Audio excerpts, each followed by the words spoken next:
ও মা, একটু ভাত দাও না মা, খুব খিদে পেয়েছে।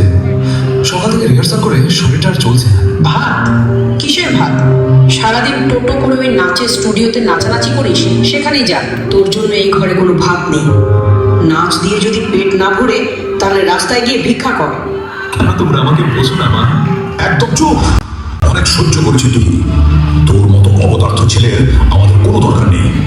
তোর বয়সী ছেলেরা পড়াশোনা করে কত বড় বড় চাকরি করছে, আর তুই কি না সারাদিন বাঁদর নাচ নেচে বেড়াস। এই চারিপাশ দিয়ে পেটে ভাত জুটবে না। নিজের রাস্তা দেখ। এই মুহূর্তে আমার বাড়ি থেকে বের হয়ে যায়। সবাইকে কেন ডাক্তার আর ইঞ্জিনিয়ার হতে হবে বাবা? কেন সবাইকে গতানুগতিক চাকরি করতে হবে? আমি পড়াশোনার পাশাপাশি ডান্সার হতে চেয়েছি, এটা কি আমার অপরাধ? নাচ আমার স্বপ্ন বাবা, নাচ আমার অক্সিজেন। আমি বিশ্বাস করি এই নাচ দিয়েই একদিন আমি সারা বিশ্বের কাছে আমার দেশের নাম উজ্জ্বল করব।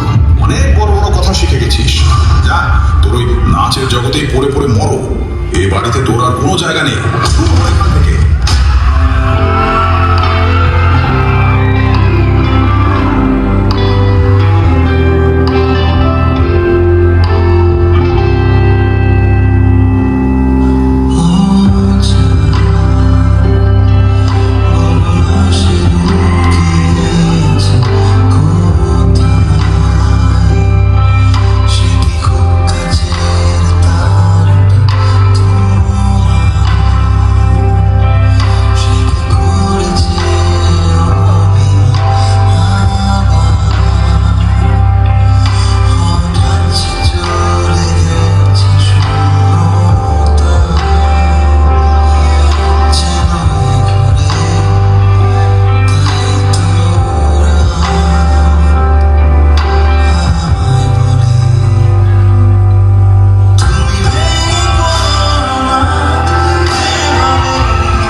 শিল্পই বলে দেবে, স্বপ্ন দেখার সাহস থাকবে